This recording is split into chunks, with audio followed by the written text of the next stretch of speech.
एक गांव में दो भाई रहते थे। बड़ा भाई रघुवीर बहुत अमीर था, उसके घर में किसी भी चीज की कमी नहीं थी। वहीं छोटा भाई अमन बहुत ही भोला और नेक दिल इंसान था। उसके परिवार में उसकी पत्नी और एक बच्चा था। वो इतना गरीब था कि वो मिट्टी के मकान में रहता था। रघुवीर की पत्नी के 3 पुत्रियों के बाद पुत्र हुआ था, तो रघुवीर ने एक बड़ा प्रोग्राम रखा जिसमें उसने गांव के और बाहर के बड़े बड़े अमीर लोगों को बुलाया था। सुबह से ही रघुवीर के घर के चारों ओर चहल पहल थी। कहीं पकवान बन रहे थे तो कहीं बच्चे खेल रहे थे और कहीं मेहमान आ रहे थे। रघुवीर के घर के चारों ओर खुशी का माहौल था। तभी रघु की पत्नी कहती है कि धीरे धीरे चारों ओर के मेहमान आ गए, पर आपके छोटे भैया अमन कहीं दिखाई नहीं दे रहे हैं। अभी तक आए नहीं। आपने गांव में सबको बुलावा दिया है ना? अरे हाँ, बुलाया है उसको। आता ही होगा अपने बच्चों के साथ। तू यहीं रुक और मेहमानों को देख, मैं अभी आता हूँ व्यवस्था देखकर। इतना कहकर रघुवीर घर से बाहर चला जाता है और गुनगुनाता है, मैं उसको अपने प्रोग्राम में क्यों बुलाऊं? वो कहाँ और मैं कहाँ? मेरे यहाँ एक से बढ़कर एक अमीर मेहमान आ रहे हैं। अगर किसी को पता चल गया कि मेरा भाई इतना गरीब है तो मेरी नाक कट जाएगी। कुछ गांव के लोग अमन के घर के आगे से रघुवीर के प्रोग्राम में जा रहे थे और अमन अपने घर से खेतों पर जाने की तैयारी कर रहा था। जैसे ही वो घर से बाहर निकलता है तो उसको कुछ गांव वाले मिल जाते हैं और कहते हैं कि अरे अमन, तू अपने भाई के घर नहीं गया? तेरी भाभी को बहुत दिनों बाद लड़का हुआ है और इसी खुशी के उपलक्ष्य में तुम्हारे भाई ने बहुत बड़ा प्रोग्राम रखा है। तू चाचा बन गया और तू यहाँ है, जबकि तुम्हें अपने भाई के घर सबसे पहले होना चाहिए। अमन ये सुनकर दंग रह जाता है। इस बारे में उसे कुछ भी पता नहीं था, पर वो गांव वालों के सामने ऐसे बोलता है जैसे उसे पहले से सब पता है। अरे हाँ हाँ भाई, मुझे भी जाना है। बस थोड़ा सा खेतों पर काम बचा है, उसको मैं पूरा करके आता हूँ। जल्दी काम पूरा करके आओ भाई। सुना है रघुवीर ने बहुत ही स्वादिष्ट पकवान बनवाए हैं और पूरे गांव को खाने पर बुलाया है। हाँ, ये तो बड़ी ही अच्छी बात है। तुम लोग चलो, मैं आता हूँ। जैसे ही गांव वाले वहां से निकल जाते हैं तो अमन का मुंह उतर जाता है। ये तो बहुत खुशी की बात है, पर इसके बारे में तो मुझे कुछ पता ही नहीं है। चलो, मेरे बड़े भाई के घर पुत्र रत्न तो आया और मैं फिर से चाचा बन गया, पर मुझे इस बारे में कुछ बताया भी नहीं। शायद कामकाज ज्यादा हैं, इसी वजह से मुझे बताना भूल गया होगा, वरना ऐसा हो नहीं सकता कि मेरा भाई मुझे ना बुलाए। भाग्यवान, तुमने सुना तुम्हारी जेठानी के लड़का हुआ है। कुछ गांव वाले इधर से गुजर कर जा रहे थे। क्यों ना अपन भी चलें बड़े भाई के यहाँ? सुना है बहुत ही अच्छे अच्छे पकवान बने हैं वहाँ पर। अरे, ये तो बड़ी खुशी की बात है। आप फिर से चाचा बन गए और मैं चाची, परंतु उन्होंने हमें बुलाया नहीं। बिना बुलाए हम कैसे जा सकते हैं उनके प्रोग्राम में? बिना बुलाए वहाँ जाना सही नहीं होगा। अगर गांव में इस बात का पता चल गया कि हम बिन बुलाए उनके प्रोग्राम में आए हैं तो लोग क्या कहेंगे? बड़े भैया इतना बड़ा प्रोग्राम कर रहे हैं और इतने बड़े प्रोग्राम में पूरे काम की जिम्मेदारी भी उन्हीं पर है। तुम्हें पता है ना उनके पास कितना कामकाज होगा। इसी कामकाज की वजह से हमसे बोलना भूल गए होंगे, और प्रोग्राम वाला आदमी तो कुछ ना कुछ तो भूल ही जाता है। आप लोग चलो ना, मैं अपने ताऊ का घर और अपने छोटे भाई को देख आऊंगा। कैसे चलें बेटा? मन तो मेरा भी बहुत कर रहा है जाने को, पर उन्होंने हमें प्रोग्राम का निमंत्रण भी नहीं दिया और ना ही हमसे बोला। उन्होंने फिर किस मुंह से उनके प्रोग्राम में जाएं? क्या हम अपने छोटे भाई से मिलने नहीं जाएंगे पापा? क्यों नहीं, हम जरूर चलेंगे आपके छोटे भाई से मिलने के लिए। क्यों आप छोटे बच्चे को झूठी तसल्ली दे रहे हो? तुम्हें पता है ना, तुम्हारे बड़े भाई हमें उनके बराबर नहीं समझते हैं, तभी तो उन्होंने हमें प्रोग्राम में नहीं बुलाया है। तुम तो सदा गड़े मुर्दे उखाड़ती हो। ऐसा नहीं है, वो हमको चाहते हैं, वो तो कामकाज की वजह से बुलाना भूल गए हैं। तुम्हें लग रहा है कि भैया तुम्हें बुलाना भूल गए हैं तो तुम जाओ। बिन बुलाई मैं नहीं जाने वाली कहीं। मैं तो खूब खुश हूँ अपने घर में। आपको जाना है तो जाओ। ठीक है, मैं और चिंटू चले जाते हैं। तुम्हें नहीं जाना तो मत चलो। आप जा रहे हो तो जाओ, पर उधर से जल्दी लौट कर आना है। अमन और उसका बच्चा प्रोग्राम में जाने के लिए तैयार हो जाते हैं। अमन उस झूले को उठाकर चल देता है और उसके साथ में उसका लड़का भी चल देता है। थोड़ी देर बाद दोनों प्रोग्राम में पहुंच जाते हैं। यहाँ तो खूब अमीर मेहमान आए हैं और बच्चे को देने के लिए शानदार और महंगी महंगी वस्तुएं लाए हैं। मेरा झूला तो इनके आगे कुछ भी नहीं है। मैं क्यों इस झूले को यहाँ लाया? यहाँ तो एक से बढ़कर एक वस्तुएं हैं बच्चे के लिए। मैं भी क्या सोच रहा हूँ। भला हाथ की बनी चीज़ और बाजार की चीज़ों में अंतर होता है। बड़े भैया ज़रूर मेरे झूले को पसंद करेंगे, क्योंकि मेरा झूला सबसे मजबूत है, क्योंकि इसे मैंने अपने हाथों से बनाया है। और अमन निसंकोच होकर मेहमानों के बीच में घूमने लगता है। वो देखता है कि उसके बड़े भैया और भाभी मेहमानों का स्वागत कर रहे थे। तभी रघुवीर की पत्नी की निगाह अमन पर जाती है। तब वो रघुवीर से बोलती है, अरे भैया और चिंटू तो आ गए, पर देवरानी नहीं दिख रही है। कहाँ आ गए? मुझे तो कहीं दिखाई नहीं दे रहे। इधर अमन के पास कुछ मेहमान आ जाते हैं। उसकी वेशभूषा देखकर मेहमान अमन से पूछते हैं, अरे भाई तुम कौन हो और ये कैसा कपड़ा पहन के आए हो इस जमाने में, और इस जमाने में लकड़ी का झूला लेकर आए हो? चलो अपना परिचय दो, तुम कौन हो और यहाँ क्या कर रहे हो? अगर मैं इन्हें ये बताऊं कि मैं रघुवीर का छोटा भाई हूं, तो ये लोग क्या सोचेंगे? एक भाई इतना अमीर और एक भाई इतना गरीब कि वो प्रोग्राम में एक जोड़ी कपड़ा भी सही से पहनकर नहीं आ सकता है। इससे अच्छा तो मैं झूठ ही बोल दूं। साहब, मैं रघुवीर जी का मजदूर हूँ। अरे तुम इतना क्यों घबरा रहे हो? डरो मत और निडर होके बोलो। साहब, मैं रघुवीर जी का मजदूर नहीं, मैं उनका छोटा भाई हूँ। अरे क्या बोल रहे हो? तुम्हें पता है रघुवीर जी को अपना भाई बता रहे हो? तुम्हें पता है ना वे कहाँ और तुम कहाँ? अपने को देखो और अपने प्रोग्राम को देखो। वो बहुत कोशिश करता है झूठ बोलने की, लेकिन उसके मुंह से सच निकल जाता है। इतने में ही रघुवीर वहाँ आ जाता है और बोलता है, क्या बोल रहा है ये आदमी? यह आपको अपना भाई बता रहा है। मेरा भाई होता तो वो इस हालात में रहता? ये तो मेरा हारी है। इसको मैंने एक दिन प्यार से भाई क्या बोल दिया, मुझे अपना भाई बताने लगा। इतना सुनकर अमन अपना सिर झुका लेता है। आप प्रोग्राम का आनंद लीजिए। चलो मैं और मेहमानों से मिलाता हूँ। अमन अपने बच्चे को लेकर अपने घर की ओर चल देता है, बड़े ही उदास मन से। इतने में ही बच्चा बोलता है, पापा हम छोटे भैया से भी तो नहीं मिले और आप इतनी जल्दी घर चल रहे हो। बेटा, हम शाम को आएंगे। खेतों पर कुछ काम बाकी रह गया था, वो मुझे याद आ गया है। उसे करके मैं आ जाऊंगा। उसके बाद चलेंगे हम तेरे छोटे भाई से मिलने के लिए। दोनों घर पहुंच जाते हैं। मुन्ना घर से बाहर बच्चों के साथ खेलने के लिए चला जाता है। इधर अमन अपनी पत्नी को पूरी घटना सुना देता है। पता नहीं ईश्वर की कैसी लीला है, आज भाई ने भाई को पहचानने से मना कर दिया। रोइए मत, ईश्वर एक दिन सब ठीक कर देगा। ईश्वर को भाइयों के बीच में इतना फासला भी नहीं रखना चाहिए कि वे एक दूसरे से ही दूर हो जाएं। आप इतना दुख मत मनाइए, सब ठीक हो जाएगा। आप बस ईश्वर पर विश्वास रखिए। तीनों सो जाते हैं। दूसरा दिन रघुवीर के दरवाजे को कोई बजाता है। पता नहीं अब कौन आ गया। कल का इतना थका हारा हूँ फिर भी लोगों को समझ में नहीं आता और आकर दरवाजा खटखटाने लग जाते हैं। रघुवीर जैसे ही दरवाजा खोलता है तो वो देखता है कि सामने एक साधु खड़ा है। क्या है महाराज, क्यों दरवाजे को बजा रहे हो? कुछ नहीं बेटा, बड़े जोरों की भूख लगी है। बस थोड़ा सा खाना मिल जाता तो मेरी भूख मिट जाती। क्या खाना? यहाँ खाना मुफ्त में नहीं मिलता है और ऐसी दोपहर में तुम्हें कहाँ से खाना लाकर दूं? बेटा घर में कुछ तो होगा, उसमें से ही कुछ खाने को दे दो जिससे मेरी भूख शांत हो जाए। इतना बड़ा गांव है, तुम्हें मेरा ही घर मिला खाना मांगने के लिए? यहाँ कुछ नहीं है, चले जाओ यहाँ से। इतना कहकर गुस्से में रघुवीर दरवाजा बंद कर लेता है। ईश्वर तुम्हें सदा खुश रखे बेटा। इतना बोलकर साधु वहां से चला जाता है।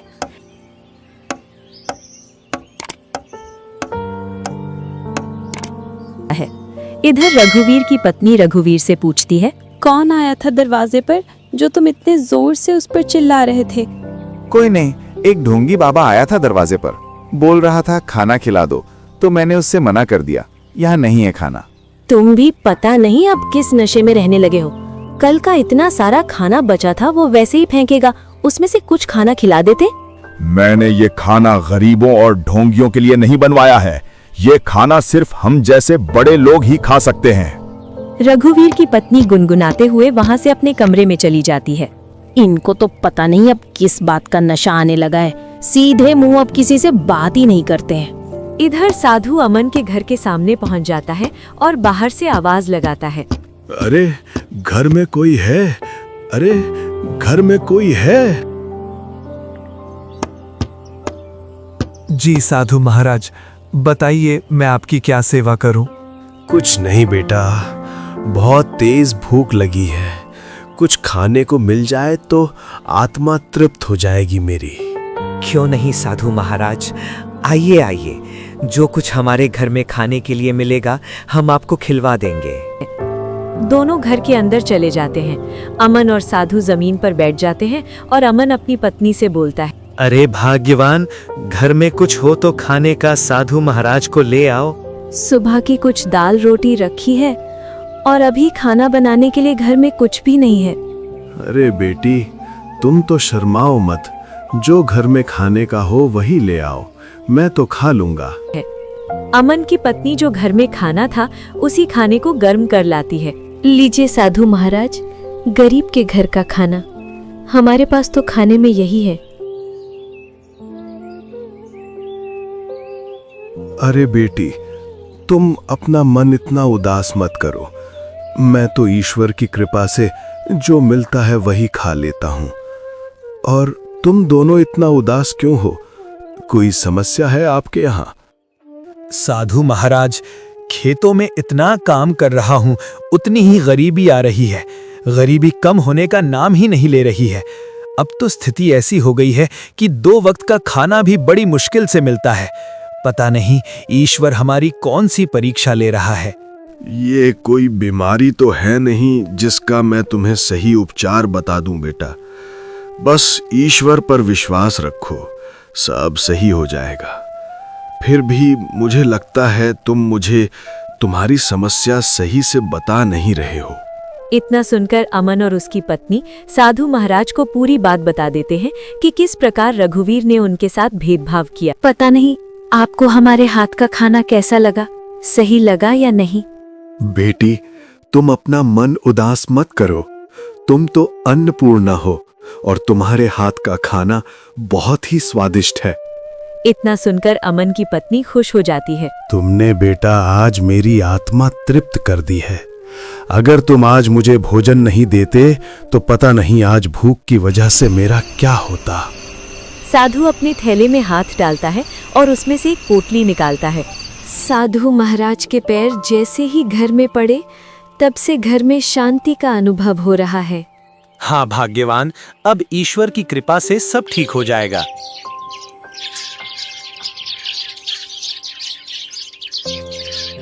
जैसे ही अमन ने अपने खेतों में उन बीजों की बुआई की, चारों ओर अमन की फसल के ही चर्चे थे।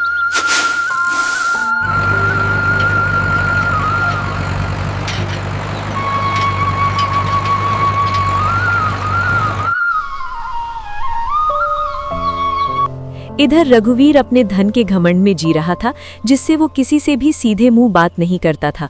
इधर अमन की संपत्ति बढ़ रही थी और रघुवीर की घट रही रौनक है। लगता है शाम तक सब बिक जाएगा थी और इसी के साथ रघुवीर के घर में अशांति भी बढ़ रही थी। कुछ ही दिनों में अमन ने गांव में रघुवीर से भी बड़ा मकान बना लिया था और अमन अब अपने घर में खूब खुशी खुशी रह रहा था। पर एक दिन रघुवीर सोचता है, अब मैं अमन के यहाँ क्यों ना जाऊं? अब तक तो उसने अपनी सारी जमीन बेच दी होगी, क्योंकि हालात तो वैसे भी खराब चल रहे थे उसके। वो जरूर मेरे खेतों पर काम कर लेगा। रघुवीर अमन से मिलने के लिए चल देता है।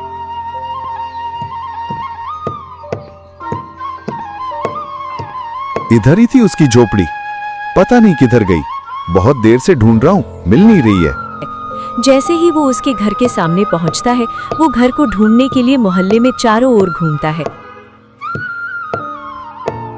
तभी वहां से एक गांव का व्यक्ति गुजर रहा होता है। रघुवीर उस व्यक्ति से पूछता है, अरे भैया, अमन की झोपड़ी थी यहाँ, वो कहाँ है?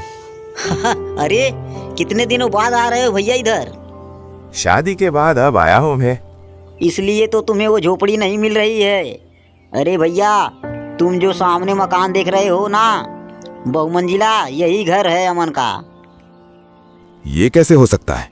2 साल पहले तो ये गरीब हुआ करता था। हाँ भैया, 2 साल पहले गांव में सबसे गरीब व्यक्ति था अमन। पता नहीं भैया इसने खेतों में कौन सा खाद डाला है जिससे इसकी पैदावार सबसे ज्यादा निकली है।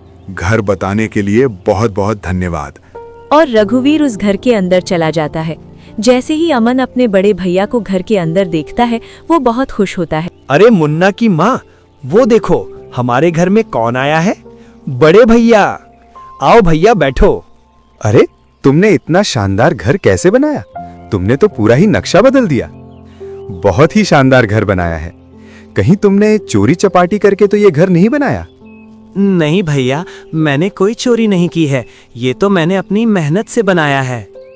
ऐसी मेहनत तो तू पहले भी करता था, पर पहले तो तूने ऐसा मकान बनाया ही नहीं। भैया आपसे क्या छुपाना, जब आपका प्रोग्राम था उसके 1 दिन बाद हमारे घर पर एक साधु बाबा आए थे। उनको हमने पेट भर खाना खिलाया था। आज उनके आशीर्वाद की वजह से ये सब हमारे पास है। वो साधु तो सबसे पहले मेरे घर आया था। इसका मतलब ये सारा धन मेरा हुआ। क्या बोल रहे हो भैया? ये तो मैंने अपनी मेहनत से खड़ा किया है, ना कि जादू से। इतना सुनकर रघुवीर का सिर घूम जाता है और उसकी आंखों तले सब सीन आ जाता है कि किस प्रकार उसने उस साधु को भगाया था। ये सब तुझे साधु के आने बाद ही मिला है ना? तो इस गांव में सबसे पहले साधु मेरे घर आया था। अगर मैं उसे खाना खिलाता तो ये सारी संपत्ति मेरी होती। इसका मतलब तूने मेरे अधिकार की संपत्ति छीनी है। रघुवीर गुस्से में साधु को खोजने निकल जाता है। कई दिनों तक वो साधु को ढूंढता है। बड़ी मुश्किल से एक जंगल में तपस्या करते हुए साधु मिल जाता है।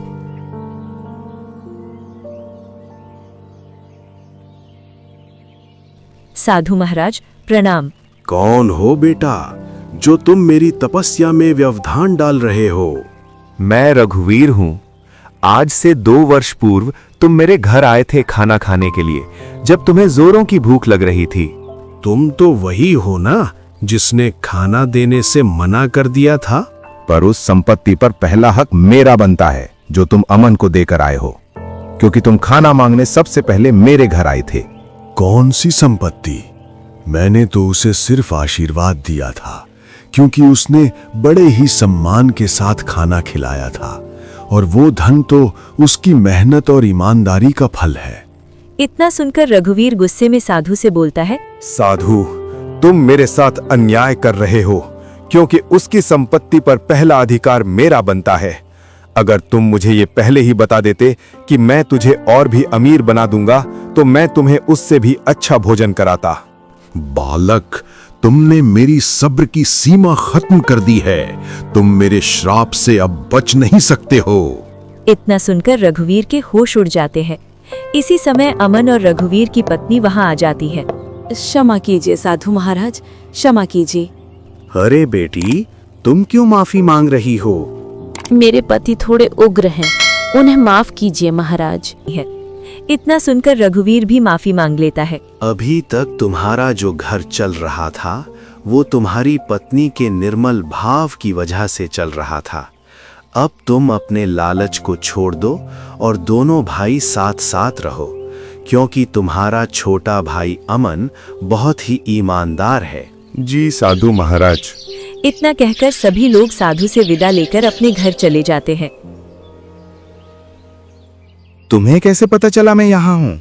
आप जिस दिन साधु महाराज की खोज में निकले उसी दिन भैया मेरे पास पहुंचे थे और उन्होंने आपके बारे में मुझे सब बता दिया था। रघु जब घर आता है तो अमन से कहता है कि भाई हो तो तेरे जैसा, मेरे जैसा भाई किसी को भी नहीं मिले। अमन और रघुवीर अब एक ही छत के नीचे हैं। रघुवीर अपने लालच और अहंकार को पीछे छोड़ चुका है। वो समझ गया कि मेहनत, ईमानदारी और दूसरों के प्रति सम्मान ही सच्ची संपत्ति है। अमन ने साधु महाराज के बताए बीजों से अपनी फसल उगाई थी। उसकी मेहनत और ईमानदारी का फल दिखने लगा। गांव वाले चौंक गए, कह रहे थे, देखो अमन की फसल, उसने साधु महाराज के आशीर्वाद से यह सब पाया है।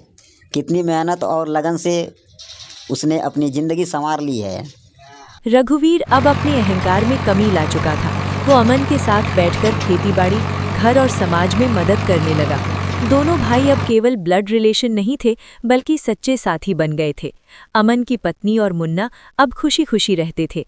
गांव में लोग अब अमन और रघुवीर के घर की इज्जत करने लगे। अमन ने अपने पड़ोसियों और गरीबों के लिए भी मदद शुरू कर दी। साधु महाराज के आशीर्वाद की वजह से अब उसका जीवन खुशहाल था। रघुवीर भी अब सीख चुका था कि धन और ऊंचाई केवल ईमानदारी और मेहनत से ही पाई जा सकती है। वो अमन के साथ मिलकर गांव में लोगों के लिए नए स्कूल, कुएं और रास्ते बनवाने में जुट गया। समय बीतता गया और दोनों भाई एक दूसरे के साथ हमेशा खुशहाल जीवन जीने लगे। गांव वाले भी इस बदलाव को देखकर कहते, सच्चाई, ईमानदारी और भाईचारा ही सबसे बड़ी शक्ति है। धन और संपत्ति सिर्फ उसका परिणाम होती है। अमन अब न केवल अमीर बन चुका था बल्कि उसका दिल भी बड़ा और उदार था।